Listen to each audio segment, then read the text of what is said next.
శ్రీకృష్ణ పరబ్రహ్మణే నమః.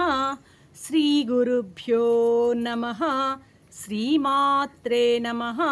శ్రీ గణేశాయ నమః. ప్రియ ఆత్మబంధువులారా, నిత్య జీవితంలో భగవద్గీత 263వ భాగము 17వ అధ్యాయం శ్రద్ధాత్రయ విభాగ యోగం. నిన్నటి ఎపిసోడ్లో భగవానుడు రాజసిక తపస్సును గురించి వివరించడం జరిగింది. ఈరోజు తామస తపస్సును గురించి చెప్పబోతున్నారు 19వ శ్లోకంలో.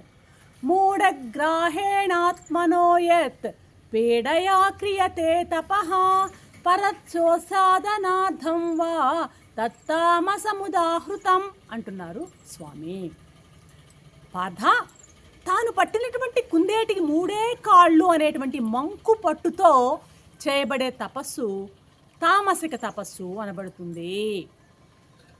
ఇట్టి తామసిక తపస్సు వలన కలిగే ఫలితాలు తనకు మరియు ఇతరులకు కూడాను నష్టాన్ని చేకూరుస్తాయ్యా అంటున్నారు స్వామి. అసలు తామసిక తపస్సు అనేది తపస్సే కాదు, అది కేవలం ఆభాస. అంటే ఎండమావలో నీరు ఉన్నట్టు ఎలా కనిపిస్తుందో నిజానికి వాస్తవానికి అక్కడ ఉన్నది సూర్యరశ్మే, నీరు కాదు. అలాగా తపస్సు లాగా అనిపిస్తుంది, కానీ it seems as if it is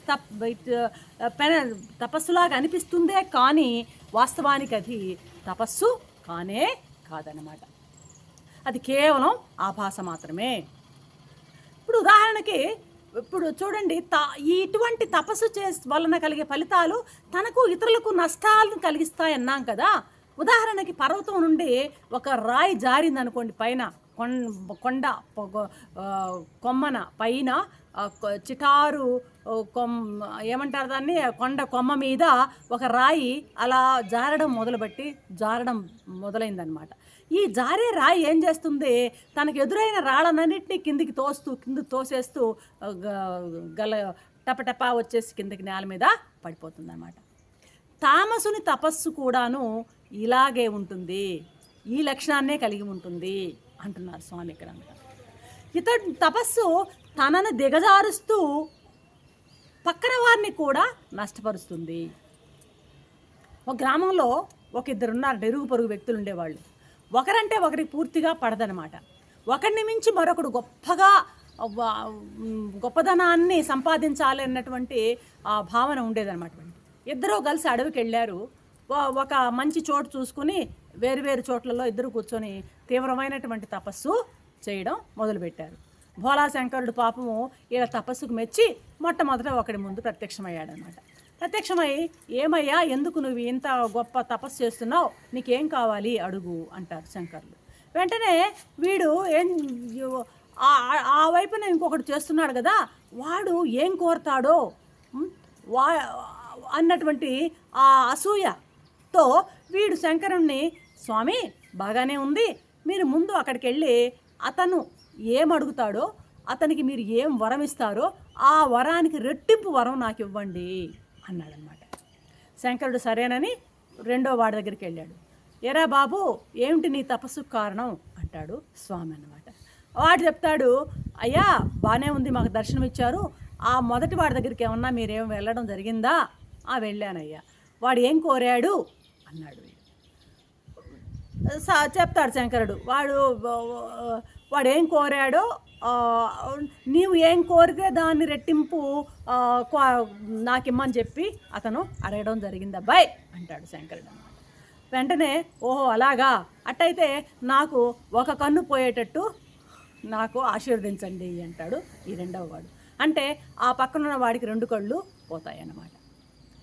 చూడండి, తాను సగం చెడినా పర్వాలేదు కానీ ఎదుటివాడు పూర్తిగా చెడిపోవాలి అనేటువంటి ఆ దొగ్ధ వీళ్ళలో కనిపిస్తుంది. ఇది తామస తపస్సు యొక్క లక్షణం అన్నమాట. తాను చెడినాడు, ఇతరులను కూడా చెడగొట్టేటువంటి నైజం కలిగిన వాడు అన్నమాట వీడు.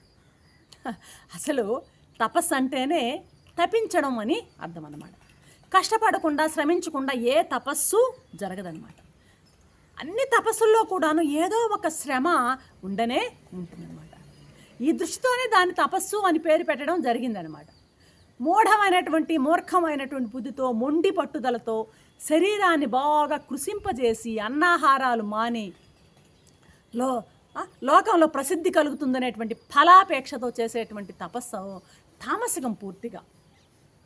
మలయాళం అంటారు, ఆత్మజ్ఞానం కొంచెం కూడా లేనటువంటి లోక గౌరవం కోసం శరీరాన్ని కృషింపజేసేటువంటి ఆ తపస్సుని తామసిక తపస్సు అని అంటారు మలయాళ స్వామి. అటువంటి తపస్సు ఎవరు చేయకూడదని శిష్యులకి బోధ చేస్తారు మలయాళ స్వామి అనమాట. రావణుడు, కుంభకర్ణుడు, కంసుడు వీళ్ళందరూ కూడాను ఇటువంటి కోవకు చెందిన వాళ్ళే. సరే, మనకు అసలు ఈ శ్లోకం ద్వారా మనకి ఏం అర్థమవుతుందయ్యా అంటే, తపస్సులో మూర్ఖపు పట్టుదల పనికిరాదు. శుష్కమైనటువంటి ఉపవాసాల ద్వారా శరీరాన్ని కానీ మనసును కానీ బాధింపకూడదు. ఎట్టి పరిస్థితుల్లోనూ పరప్రాణులకు కీడు చేయరాదు. ఇతరుల నాశనం కొరకు కానీ లేక తన నాశనం కొరకు కానీ కోపంతోనో పట్టుదలతోనో చేసే తపస్సులన్నీ కూడాను తామసిక తపస్సుల కోవకి చెందుతాయి. ఇప్పుడు రావణుడు, కుంభకర్ణుడు, విభీషణుడు ముగ్గురు తపస్సు చేశారు. రావణుని తపస్సు వల్ల ఏమైంది? తను నాశనం కాకుండా తన వంశమంతా నాశనమైంది. కొండ మీద రాయిలాగా, రాయి దొల్లే రాయి మిగతా రాళ్ళను దొల్లించినట్టు. కుంభకర్ణుని తపస్సు ఎలాగైంది? వాడి నాశనానికి నిద్రాదేవి వచ్చి నెత్తిన కూర్చుంది. వాడి తపస్సుకు ఫలం ఏంటంటే ఆ నిద్రాదేవత నెత్తిన కూర్చుంది. వాడి నాశనానికి వాడే గుడి కట్టుకున్నాడు అనమాట. ఇకపోతే విభీషణుడు చేశాడు తపస్సు. అతడు దైవ శక్తి కలిగినటువంటి తపస్సు చేశాడు. ఆ దైవశక్తి అతనికి మోక్షాన్నిచ్చి పరమాత్మకి సాన్నిధ్యంలో నిలిపేటట్లు చేసిందనమాట. ఇలాగా ముగ్గురు 3 రకాలైనటువంటి తపస్సులు చేయడం మనకి రామాయణంలో కనిపిస్తుంది. రేపటి ఎపిసోడ్లో ఏం చెప్తారో చూద్దాం. స్వామి అంతవరకు సెలవు.